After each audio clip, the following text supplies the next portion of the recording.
గౌరవించాల్సింది పోయి ఈ విధానం ఏంటనిపించింది. నిన్న టీవీ వాళ్ళని అడిగారు, వీళ్ళు వైసీపీ నాయకులు ఇలా మాట్లాడారు కదా, మీ ఇదేంటి అని. వైసీపీ సినానిమ్ ఫర్ రక్కస్, అంటే గొడవకు కానీ బూతులు కానీ వాళ్ళు పర్యాయ పదం అయిపోయారు. అంటే నిన్న చూసిన గొడవ జరిగిన తర్వాత నాకు నిజంగా అనిపించింది, గౌరవ ముఖ్యమంత్రి గారు అన్ని సంవత్సరాలు వాళ్ళు ఎలాగా వాళ్ళని తట్టుకొని నిలబడ్డారో ఆయనకి హ్యాట్స్ ఆఫ్ తెలియజేస్తాను. అది ఎంత గట్స్ ఉండాలి, ఎంత దమ్ము ఉండాలి, ఎంత ధైర్యం ఉండాలి. అలాగే నాకు నిన్న గొడవలు జరుగుతుంటే నాకు అనిపించింది, నాకు ఇవే గుర్తొచ్చినాయి అధ్యక్ష. వాళ్ళు ఎప్పుడైతే పేపర్లు విసిరేసి అక్కడ దాకా వచ్చారో నాకు గుర్తొచ్చింది వివేకానంద రెడ్డి గారి హత్య గుర్తొచ్చింది. అంటే వాళ్ళ విధ్వంస విధానం చూసి, అలాగే ప్రజావేదిక ప్రజావేదికని కూల్చిన విధానాన్ని గుర్తొచ్చింది అధ్యక్ష. 200 పైచిలకు ఆలయాలని విధ్వంసం గుర్తొచ్చింది అధ్యక్ష. డాక్టర్ సుధాకర్ గారు చనిపోయిన విధానం గుర్తొచ్చింది అధ్యక్ష. జంగారెడ్డి కల్తీ సారాలో చనిపోయిన చావులు గుర్తొచ్చినాయి అధ్యక్ష. సుప్రీంకోర్టు జడ్జిలతో లెటర్ రాసిన విధానం గుర్తొచ్చింది అధ్యక్ష. వాళ్ళు చేసిన గొడవకి మన హైకోర్టు, ఆంధ్రప్రదేశ్ హైకోర్టు జడ్జెస్ని సోషల్ మీడియాలో బూతులు తిట్టిన విధానం గుర్తొచ్చింది అధ్యక్ష. సోషల్ మీడియా అబ్యూస్ గుర్తొచ్చింది అధ్యక్ష. పత్రికాధిపతులపై దాడులు గుర్తొచ్చినాయి అధ్యక్ష. రివర్స్ టెండరింగ్ గుర్తొచ్చింది అధ్యక్ష. పాలసీ టెర్రరిజం గుర్తొచ్చింది అధ్యక్ష.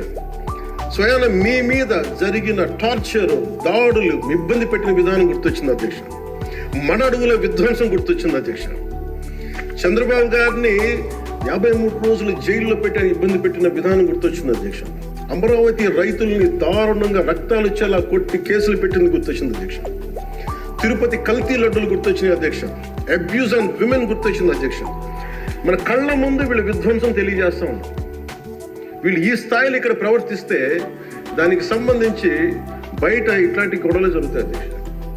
ఇది మారాలి అని చెప్పి మనం మాట్లాడితే ప్రజలు మనకి ఈ రోజున ఇంత అత్యధిక బలంతో మనల్ని ఇక్కడ నుంచోబెట్టారు అధ్యక్ష, కూర్చోబెట్టారు మనందరినీ.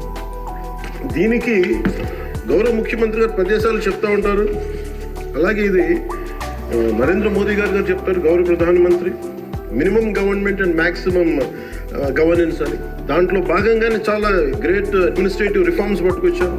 ఈ రోజున వాట్సాప్ గవర్నెన్స్ కూడా ముందుకు తీసుకెళ్ళడానికి ఆయన అనుభవం. అంటే మేము ఈ ప్రభుత్వం చేస్తున్నది అధ్యక్ష, ఎక్కడా కూడా ప్రభుత్వం ప్రజలకి సామరస్యపూర్వకంగా ఉండాలి, ఎక్కువ సానుకూలంగా ఉండాలి, ఎక్కువ బాధ్యతలు పెట్టాలి, ఎక్కువ బరువు పెట్టకూడదు అనే విధంగా గౌరవ ముఖ్యమంత్రి గారి ఆధ్వర్యంలో నడుస్తూ ఉంది ప్రభుత్వం.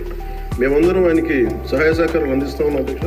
Governor his excellency Abdul Nazeer గారికి రాష్ట్ర ప్రభుత్వ అధిపతిగా గవర్నర్ హోదాలో శాసనసభను ఉద్దేశించి రాష్ట్ర అభివృద్ధి భవిష్యత్ నమూనాను దిశానిర్దేశం చేసినందుకు వారికి నా హృదయపూర్వక కృతజ్ఞతలు. అలాంటి ఉన్నతమైన వ్యక్తి ఇస్తున్న సందేశాన్ని చూసి వైసీపీ వాళ్ళు బాయ్కాట్ చేయడం చాలా దురదృష్టకరం. ఇలాంటి ఆయన చూస్తా ఉన్నాను అధ్యక్ష.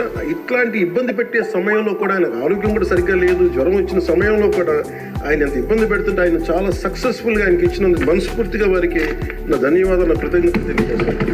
చట్టసభలు, దేవాలయాలు లాంటివి రాజ్యాంగాన్ని పరిరక్షించేందుకు 5 కోట్ల ఆంధ్రప్రదేశ్ రాష్ట్ర ప్రజల భవిష్యత్తుని నిర్ణయించే వేదిక ఇది. అలాంటి సభను హుందాగా నడిపించాలని కూటమి ప్రభుత్వం అధికారులకు వచ్చిన రోజు నుంచి తరచుగా చెప్తూ గౌరవ ముఖ్యమంత్రి గారు పదే మా అందరికీ దిశానిర్దేశం చేస్తూ ఉంటారు. గతంలో కూడా మొదటి రోజు కూడా వారికి ఎట్లా రావాలి పెడితే లేదు మనకి ఇబ్బంది పెట్టొద్దు, వాళ్ళకి 11 సీట్లు వచ్చినా కానీ పాపం వారికి ఇవ్వాల్సిన గౌరవం వాళ్ళకి ఇద్దామని చెప్పి ఏ రోజు కూడా ఇబ్బంది పెట్టి గబుక్కులు ఒక మాట అంటుంటే గౌరవ సభ్యులు కొంతమంది ఇక్కడి నుంచి అలా చేయొచ్చు, అలా మాట్లాడకండి అని అందరినీ చాలా సున్నితంగా మందలించారు ఆయన. ఇట్లాంటి ఉన్నప్పుడు వాళ్ళు ప్రవర్తించే విధానం చాలా బాధ అనిపించింది. మేమందరం 164 మంది సభ్యులు చాలా బాధ్యతగా వ్యవహరిస్తున్నాం అధ్యక్ష. భవిష్యత్తులో కూడా రాజ్యాంగ పరిరక్షణ, రాష్ట్ర ప్రజల సంక్షేమం, రాష్ట్ర సమగ్ర అభివృద్ధి ధ్యేయంగా వ్యవహరిస్తామని సందర్భంగా గవర్నర్ గారికి శాసనసభ వేదిక తెలియజేస్తాం. నిన్న సభలో గందరగోళం సృష్టించి సభ నుండి వెళ్ళిపోయిన 11 మంది ఎమ్మెల్యేల పార్టీకి సంబంధించిన ఎమ్మెల్సీ ప్రవర్తనని ఖండిస్తూ ఇందులో తప్పు లేనప్పటికీ కూడా గవర్నర్ గారికి ప్రభుత్వం తరఫున క్షమాపణ తెలియజేస్తాం అధ్యక్ష. గౌరవ శాసనసభ స్పీకర్ శ్రీ అయ్యన్న పాత్రుడి గారికి, సభలో ఆసీనులై ఉన్న గౌరవ ముఖ్యమంత్రి శ్రీ నారా చంద్రబాబు నాయుడు గారికి, మంత్రివర్యులకు, శాసనసభ్యులకు, శాసన మండలి సభ్యులకు, అలాగే సభ నుంచి వెళ్ళిపోయిన వైసీపీ సభ్యులు కూడా నా హృదయపూర్వక నమస్కారం. ఆర్థిక ఇబ్బందులు పడుతున్న రాజధాని ఇచ్చి కూడా రాజధాని నిర్మించుకోలేని రాష్ట్రంలో గత ప్రభుత్వం రాజధానిపై నిర్మాణం దృష్టి పెట్టకుండా మూడు ముక్కలాట ఆడింది. అభివృద్ధి కుంటుపడింది, ఆర్థిక స్థిరత్వం కోల్పోయింది. ఈ కారణంగా పెట్టుబడులు మందగించాయి. అధికార దుర్వినియోగం, క్షీణించిన శాంతి భద్రతలు, మౌలిక సదుపాయాలు, కల్పన వైఫల్యం కారణంగా రాష్ట్రం తీవ్ర సంక్షోభంలో వెళ్ళిపోయింది. ఇలాంటి సమయంలో గౌరవ ముఖ్యమంత్రి శ్రీ నారా చంద్రబాబు గారి నాయకత్వంలో ఆయన ఈ సవాళ్ళను అధిగమిస్తూ ప్రభుత్వాన్ని స్థాపించాం. ఇప్పుడు ఆర్థిక, సామాజిక, సాంస్కృతిక, విద్య, ఆరోగ్య, పర్యావరణ మరియు మౌలిక సదుపాయాల అభివృద్ధి లక్ష్యంగా ప్రాంతాల వారి సమగ్రమైన అభివృద్ధి ప్రణాళికతో ముందుకు వెళ్తున్నాం. ఎన్నికల ముందు పరిస్థితులు చూసాం. సాంత్వన, ఓదార్పు కావాల్సిన రాష్ట్రానికి ఈ రోజున వాళ్ళు బాధ్యత రాహిత్యం మనకి చూసాం. గత కొంతకాలంగా రాష్ట్రం ఆర్థిక సుస్థిరత కోల్పోయిన ధర్మిలా తిరిగి నారా చంద్రబాబు గారి నాయకత్వంలో పునరుజ్జీవం వైపు అడుగులు వేస్తున్న కీలక సమయం అది. అదేవిధంగా ప్రభుత్వంలో పారదర్శకత, జవాబుదారీతనం తీసుకురావాలనే ఉద్దేశంతో పంచాయతీరాజ్ శాఖలో అవినీతికి ఎటువంటి తావు లేకుండా ఉద్యోగుల బదిలీల కార్యక్రమం చేపట్టడం జరిగింది అధ్యక్ష. గ్రామ పంచాయతీలో ఘనంగా జాతీయ వేడుకలు జరుపుకోవాలనే ఉద్దేశంతో స్వాతంత్ర, గణతంత్ర దినోత్సవ వేడుకలను ఖర్చులను పెంచి పంచాయతీలకు అందించడం జరిగింది. ప్రభుత్వం అధికారంలోకి వచ్చిన వెంటనే ఒకే రోజు 13,326 గ్రామ సభలు నిర్వహించి ప్రపంచ రికార్డు సాధించామన్న ఈరోజు తీసుకున్న నిర్ణయాలను చిత్తశుద్ధితో అమలు చేసేందుకు పల్లె పండుగ పేరుతో కార్యక్రమం రూపొందించి 3 నెలల కాలంలో సంక్రాంతి పండుగ నాటికి రాష్ట్ర వ్యాప్తంగా ప్రతి గ్రామంలో రోడ్లు నిర్మించే చర్యలు తీసుకున్నాం అధ్యక్ష. కేంద్ర ప్రభుత్వం గ్రామీణ అభివృద్ధి శాఖ ఆధ్వర్యంలో ప్రతిష్టాత్మకంగా నిర్వహించే మహాత్మా గాంధీ జాతీయ ఉపాధి హామీ పథకం ద్వారా విడుదలవుతున్న నిధులను పూర్తి స్థాయిలో సద్వినియోగం చేసుకుంటూ అభివృద్ధి కార్యక్రమాలకి వినియోగం చేస్తూ కేంద్ర ప్రభుత్వం చేత ప్రశంసలు అందుకుంటున్న విషయాన్ని సందర్భంగా మీకు తెలియజేస్తాం అధ్యక్ష. దాదాపు 4,500 కోట్ల వ్యయంతో 30,000 అభివృద్ధి కార్యక్రమాలను ప్రారంభించి రాష్ట్ర వ్యాప్తంగా 4,300 కిలోమీటర్ల సీసీ రోడ్లు నిర్మాణం చేపట్టడం జరిగింది అధ్యక్ష. గత ప్రభుత్వం 5 ఏళ్ల హయాంలో 1,800 కిలోమీటర్ల సీసీ రోడ్లు నిర్మాణం చేస్తే కేవలం 6 నెలల కాలంలో గౌరవ ముఖ్యమంత్రి శ్రీ నారా చంద్రబాబు గారి నాయకత్వంలో కూటమి ప్రభుత్వం 4,300 కిలోమీటర్ల నిర్మాణం చేపట్టింది. ఇప్పటికీ 3,000 కిలోమీటర్లు పూర్తి కాగా ఇంకో 1,300 కిలోమీటర్ల రోడ్ల నిర్మాణం ముగింపు దశకి చేరుకున్నాయి అధ్యక్ష. ఇవే కాకుండా పాడి రైతుల ఆదాయాన్ని పెంచేలా, పాడి పశువులకి రక్షణ కల్పించే ఉద్దేశంతో రాష్ట్ర వ్యాప్తంగా 22,500 గోకులాలని నిర్మాణం చేపట్టడం జరిగింది అధ్యక్ష. గత ప్రభుత్వం 5 ఏళ్ల కాలంలో కేవలం 268 మినీ గోకులాలు మాత్రమే నిర్మించింది అధ్యక్ష. వాళ్ళు 5 సంవత్సరాల కాలంలో వాళ్ళు నిర్మించింది 268 మినీ గోకులాలు అధ్యక్ష. ఎన్డీఏ ప్రభుత్వం నారా చంద్రబాబు గారి నాయకత్వం వచ్చింది 22,500 గోకులాలు మేము నిర్మాణం చేపడుతుంది. అలాగే పంచాయతీరాజ్ శాఖ నుంచి ప్రత్యేకించి గత ప్రభుత్వం ప్రతి శాఖలో కూడా అవినీతిని, నిధుల మళ్లింపు, దుబారా ఖర్చులు, నిర్లక్ష్య ధోరణి, భవిష్యత్ అవసరాలపై దృష్టి పెట్టకపోవడం వంటి కారణాలతో రాష్ట్ర భవిష్యత్తు వెనక్కి వెళ్ళింది అధ్యక్ష. దాని మీద గవర్నర్ గారి ప్రసంగం గ్రామీణాభివృద్ధి ప్రాముఖ్యత గురించి చాలా బలంగా నొక్కి చెప్పారు.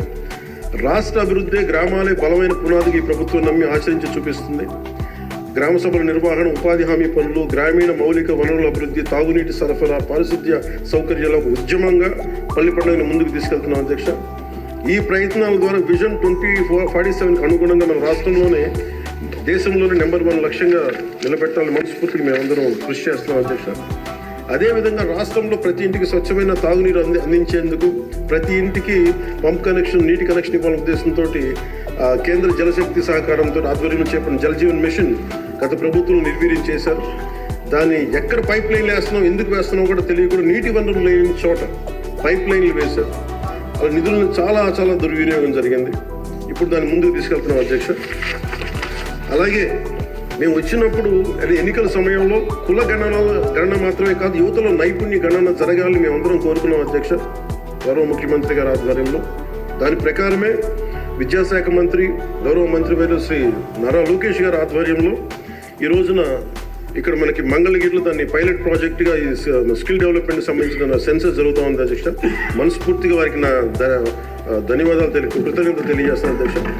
అలాగే ఆయన నాయకత్వంలో బీసీల నియామకం 10 మెరిట్ ఓరియంటెడ్, బీసీలని కాదు అన్ని కులాలకి న్యాయం జరిగేలా దాదాపు 10 మంది మెరిట్ ఓరియంటెడ్ బీసీలు నియమించిన మనస్ఫూర్తిగా వారికి నా అభినందనలు తెలియజేస్తాను అధ్యక్ష. అదేవిధంగా సామాన్యులకి వైద్య ఖర్చులు భారం కాకూడదనే ఉద్దేశంతో ఎన్నికలు ఇచ్చిన హామీ ప్రకారం 25 లక్షలు 2.5 లక్షల నుంచి 25 లక్షల ఆరోగ్య బీమా అందించే లక్ష్యంతో ప్రణాళిక సిద్ధం చేస్తున్నందుకు మనస్ఫూర్తిగా ముఖ్యమంత్రి గారికి ధన్యవాదాలు తెలియజేస్తాను. ఇందులో భాగంగా గత ప్రభుత్వం 1000 రూపాయల పెన్షన్ పెంచడానికి 5 ఏళ్ల సమయం తీసుకుంటే కూటమి ప్రభుత్వం అధికారంలో వచ్చిన నెల రోజుల్లోనే గౌరవ ముఖ్యమంత్రి శ్రీ నారా చంద్రబాబు నాయుడు గారి నాయకత్వంలో 1000 రూపాయల పెన్షన్ పెంచి ప్రభుత్వ యంత్రాంగంలోనే 1వ తేదీనే పెన్షన్ పంపిణీ కార్యక్రమాన్ని చాలా దిగ్విజయంగా పూర్తి జరుగుతుంది. అలాగే ఆడబిడ్డలకు ఇచ్చిన మాట నిలబెట్టుకుంటూ సంవత్సరానికి 3 ఉచిత గ్యాస్ సిలిండర్లని అందజేస్తాం అధ్యక్ష. అలాగే భారత సంస్కృతి మూలం వసుదైక కుటుంబం, ప్రకృతితో మనుషులతో పాటు సకల చరాచర జీవజాలం చెట్లు పరిరక్షించుకోవాలనే లక్ష్యంతో అటవీ పర్యావరణ శాఖ దృఢ సంకల్పంతో పనిచేస్తున్న అధ్యక్ష.